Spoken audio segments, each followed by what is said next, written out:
My name is Natalie W. Rodriguez, 33 years old, and I work as a senior data analyst for a logistics company in Chicago. My boyfriend told me, "You're not someone I'd want to have children with." I replied, "I feel the same way." Then I ended the relationship right there, paid my portion of dinner, and walked away without a scene.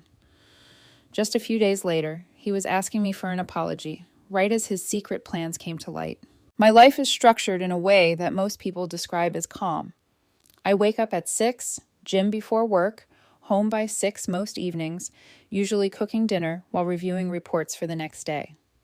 I own a downtown condo that I bought on my own. No co-signers, no shared mortgage.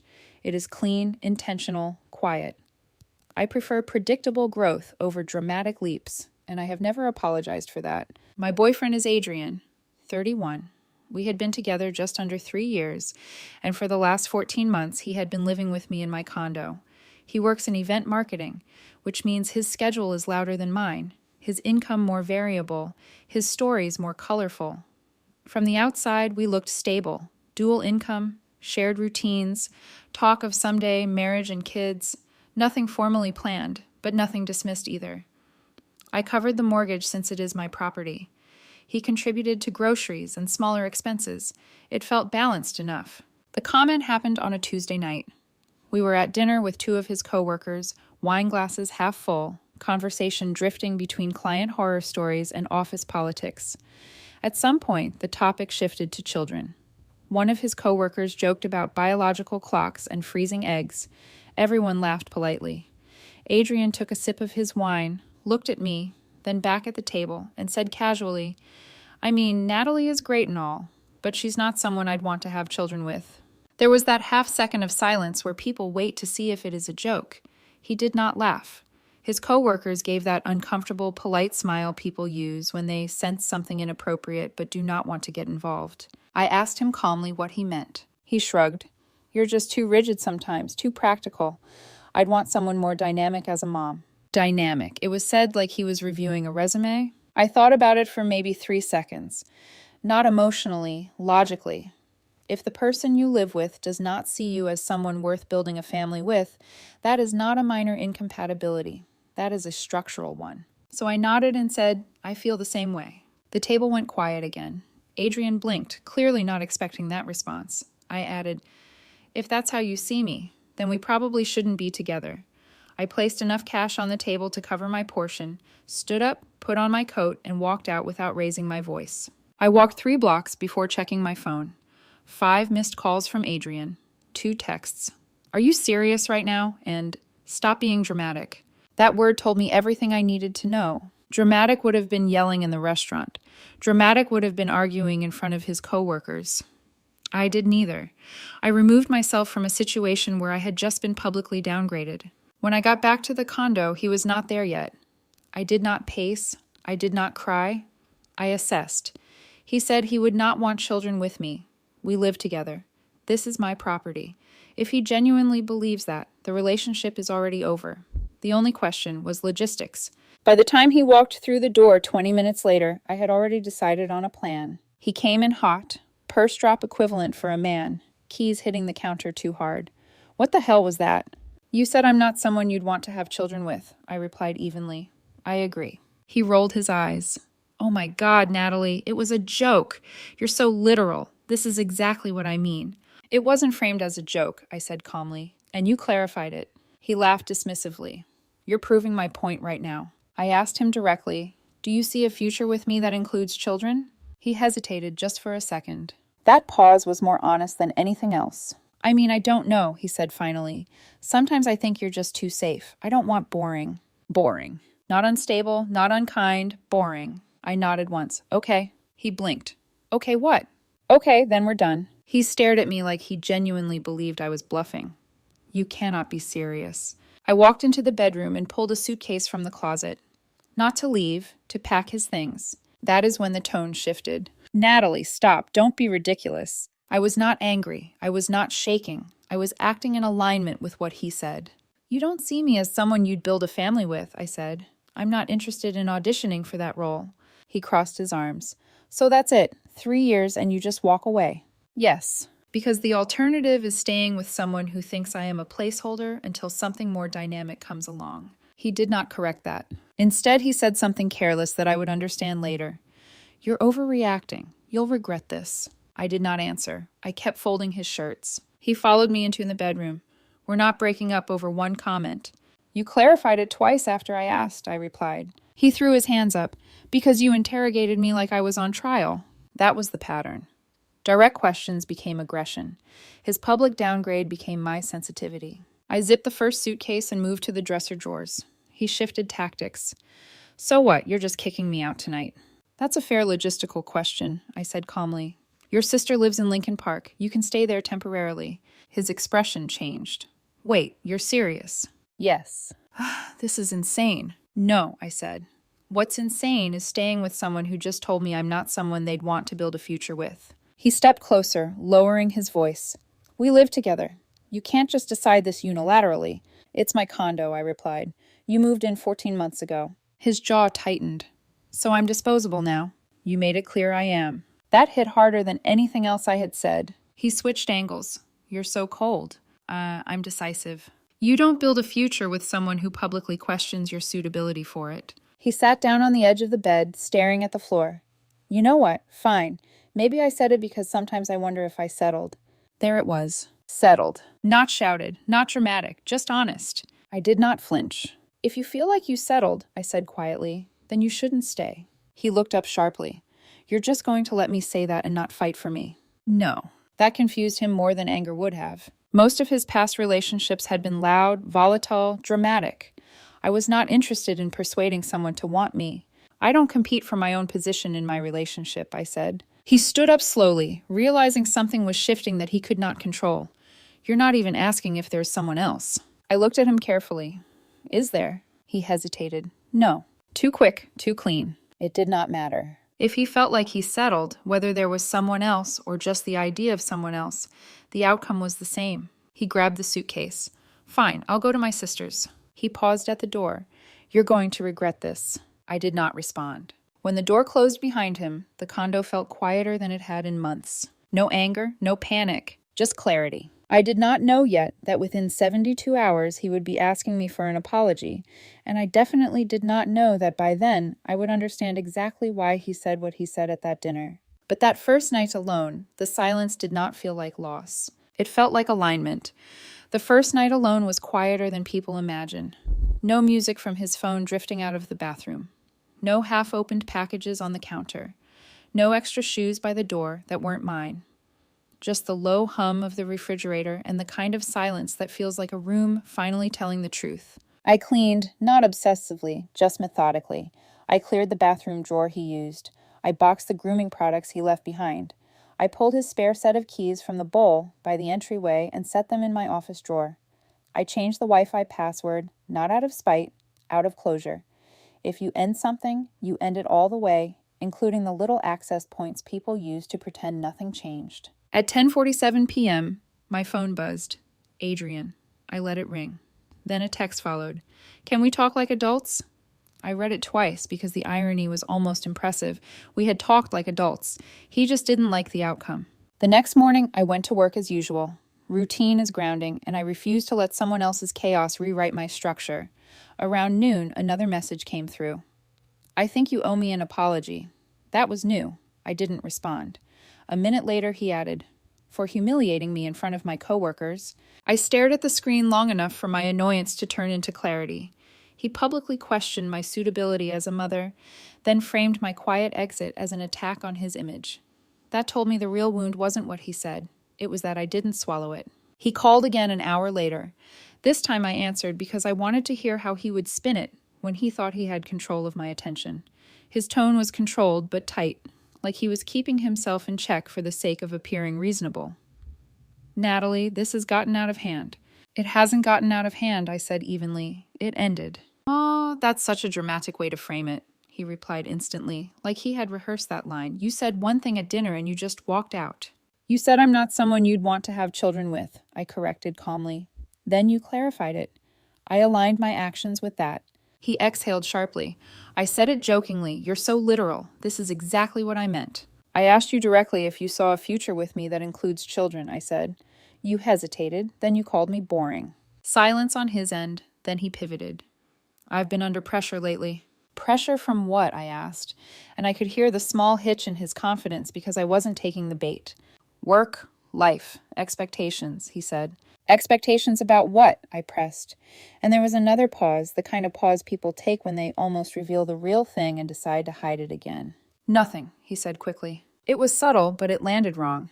The phrase didn't match the energy. The story didn't line up. Then he tried again, softer, like he was offering a reset button. Can we just pretend this didn't happen? No, I said. That one word shifted his tone completely. You're really serious, he said, and for the first time, the edge of panic crept in. Yes, I replied. He hung up. 2 hours later, I got a call from a number I didn't recognize. I almost ignored it. Then I answered, because I've learned that unexpected calls right after a breakup usually mean the truth is traveling faster than the story. It was Jenna, one of the coworkers from the dinner. Her voice was low and cautious. I don't want to get in the middle of this, she said, but I think you should know something. I stepped into my office and shut the door. Tell me. She's been telling people you stormed out because you can't handle adult conversations, Jenna said. I didn't storm out, I replied. I paid and left. I know, she said quickly. That's why I'm calling. What she said at dinner wasn't random. She's been talking like that for a while. Talking like what? I asked, and my chest tightened, not from hurt, from confirmation. Like she feels stuck, Jenna said. Like you're safe, stable, predictable, and she needs more. She used the phrase a long-term material when she was talking to Sophie last week. Long-term material. The phrasing hit like a ledger entry, like she was evaluating me for a role I didn't agree to audition for. Why are you telling me this? I asked. Because what she did last night felt like positioning, Jenna replied. Like she wanted witnesses. That sentence landed hard. Not because it surprised me, but because it explained the odd confidence Adrian had when he said it. The way he said it like a test. The way he watched the table for reactions. The way he expected me to laugh it off. I thanked Jenna and ended the call. Then I sat still for a full minute and replayed the last day in my head. The apology demand. The pressure. The weird phrasing. The way he kept centering embarrassment instead of accountability. The comment at dinner wasn't just a slip. It was a move. At 4:12 p.m., he texted again. We need to talk tonight. I didn't reply. Another message followed. You can't just shut me out. I answered once and only once. Watch me. Then I blocked his number. No announcement, no speech, just blocked. Instagram blocked. WhatsApp blocked. Email filtered. If someone publicly downgrades you and then demands an apology for the fallout, you don't keep them in your orbit waiting for the next test. Around 6 p.m., my condo buzzer rang. I checked the camera. Adrian. I did not buzz him in. He called through the intercom like he still had authority here. Open the door. No, I said. Natalie, this is childish, he snapped. No, I replied evenly. This is boundaries. You can't block me and hide, he insisted. I'm not hiding, I said. I'm unavailable. There was a brief silence, then his tone sharpened, like he was reaching for leverage. You think you have the upper hand right now. This isn't about winning, I replied. Then what is it about? He demanded. Standards, I said. He scoffed. You're going to regret this when you find out the full story. That sentence froze in the air for a second. Well, what full story? I asked. He didn't answer directly. Just open the door. No, I repeated. And there was another long pause, then his voice dropped. Quieter, more frustrated, like he had misspoken and couldn't take it back. You were never supposed to hear it like that. Never supposed to hear what? I asked, but the line disconnected. I stood there in the hallway staring at the intercom, and the sentence replayed itself in my head like an alarm. You were never supposed to hear it. Like that wasn't something you say about a harmless joke. It wasn't even something you say about a bad night. It sounded like a miscalculation. And that was the moment I knew this wasn't just about kids. It was about control. I replayed his sentence all night. You were never supposed to hear it like that. The more I turned it over, the less it sounded like regret, and the more it sounded like strategy. You don't say that when you slip up. You say that when the outcome deviates from the script. The next morning, I followed my routine because routine keeps panic from inventing stories.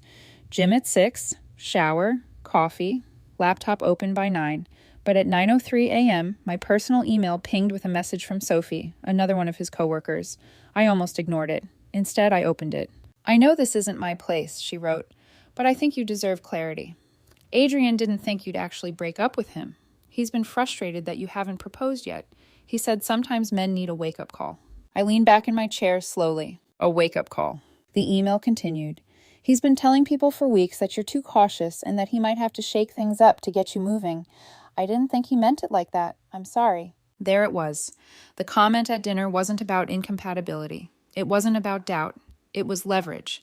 He had been building an external narrative about us long before that night. He wanted me to feel unstable, to feel replaceable, to feel like I needed to prove myself. And I had done the one thing he never calculated. I agreed with him. I did not respond to Sophie immediately. I just sat there and let the entire week reassemble itself in a new shape. His tone at dinner, the audience, the hesitation, the way he emphasized dynamic, the way he watched my face. This wasn't a confession. It was bait. By 10:30 a.m., my building manager texted me, "Your boyfriend came by asking to be let in. I told him he's no longer on the access list." Good. At noon, a new email from him appeared in my inbox under a different address. This got out of control. I didn't mean it like that. I was trying to get you to show me you cared enough to fight. You were supposed to reassure me, not end everything. There it was in writing. You were supposed to. I read it once, then archived it. Documentation matters. An hour later, another email. You're being stubborn. Then another. You're ruining plans you don't even know about. That line made me stop. Ruining plans. What plans? I didn't respond. Instead, I called Sophie. She answered on the third ring. Was he planning to propose? I asked directly. There was a pause long enough to confirm everything before she even spoke. He told a few of us he thought December, she admitted. He said you were steady and safe and that sometimes women need pressure to realize what they might lose. Pressure. The word tasted sour. He told people I needed pressure, I repeated. Yes, she said quietly. He thought if you felt like you might lose him, you'd push for commitment. I thanked her and ended the call. He didn't question my future. He tried to accelerate it by destabilizing me. He publicly suggested I wasn't suitable for children to create insecurity. He assumed I'd panic, argue, fight for my place, prove my devotion. Instead, I removed him from it. At 3 p.m., another email arrived. I was scared you were getting too comfortable. Everyone kept asking when you were going to propose. I felt stupid. I panicked. No apology. Just justification. He wasn't sorry he disrespected me. He was sorry the tactic failed. At 4:30, he sent another message. We can still fix this. I'll tell everyone I misunderstood you. Misunderstood me. Not what he said. Me. That told me everything. He wanted to restore the narrative, not the relationship. I closed my laptop and called a locksmith. If someone is willing to manufacture instability to control a situation, you don't leave physical access in place. The locks were changed that evening. Not dramatic. Preventative. Around 8 p.m., he left a voicemail from yet another number. His voice was unsteady now, less rehearsed. I didn't think you'd actually walk away, he said. I was testing you. I needed reassurance. You failed the test. I saved the voicemail. Not because I was hurt, because clarity is useful. If someone tests you by threatening your future, they aren't looking for partnership. They're looking for control. And I don't participate in controlled environments. By Friday, the pressure didn't come from Adrian directly. It came from his orbit. First, his sister emailed me mid-morning. I don't know what he told you, but he's devastated. You blindsided him. I read that word twice. Blindsided. He publicly questioned our future in front of coworkers, and I was the one accused of shock tactics. I replied once. He said he wouldn't want children with me. I aligned my actions with that. Her response came quickly. That's not what he meant. He was frustrated. He just needed to see you fight for him. There it was again. Fight, as if love is measured in how loudly you defend your place. An hour later, his mother tried calling from a blocked number. I didn't answer. I knew the script already. He's under pressure. He didn't mean it. 3 years is too much to throw away. You both just need to talk. By early afternoon, a mutual friend texted me. Are you really ending it over one comment? He just wanted to see you care. That line almost made me laugh. Care. As if destabilizing someone publicly is an acceptable loyalty test. By 5 o'clock, I understood the full picture. Adrian had been telling people for months that I was too steady, too secure, too comfortable. He had apparently hinted that a proposal was coming by December. He built expectations in his circle. He let friends speculate. He let family assume. And when I didn't accelerate on his timeline, he tried to create urgency by manufacturing insecurity. It wasn't doubt. It was choreography. That evening, he emailed again. You're humiliating me by not responding. Humiliating. That word explained everything. He wasn't heartbroken. He was embarrassed. The script flipped. I didn't respond. An hour later, Sophie called me again. He's telling people you panicked because you're afraid of commitment, she said quietly. But the timeline doesn't make sense. If you were afraid, why would you end it so quickly? Exactly. If he wanted reassurance, I said slowly, he could have asked. That's not how he operates, she admitted. No, it wasn't. He didn't ask. He engineered. By Saturday, the messages stopped escalating and started thinning. The calls became fewer, the emails shorter, the tone less certain. Because something had shifted socially. When the story is, she overreacted, it works until people look at the sequence. He questions her future publicly. She leaves calmly. He demands an apology. He admits he was testing her. That narrative doesn't hold. Around noon, I got one last indirect message through his sister. He says if you unblock him, he'll apologize publicly and tell everyone he miscommunicated. There it was, an apology offered as negotiation. I didn't reply. Because apologies that require access are not apologies. They are transactions. Sunday morning arrived quiet. No new numbers. No new emails. No new attempts. I made coffee, opened my windows, and let the air move through the condo. The space felt lighter. Not because I won, because I no longer felt evaluated. 3 years ended in one sentence at dinner. But it wasn't about children. It was about leverage. He believed I was too stable to walk away. He believed I would fight to keep him. He believed I was safe. He was right about one thing. I am safe. For myself. And that is why I walked.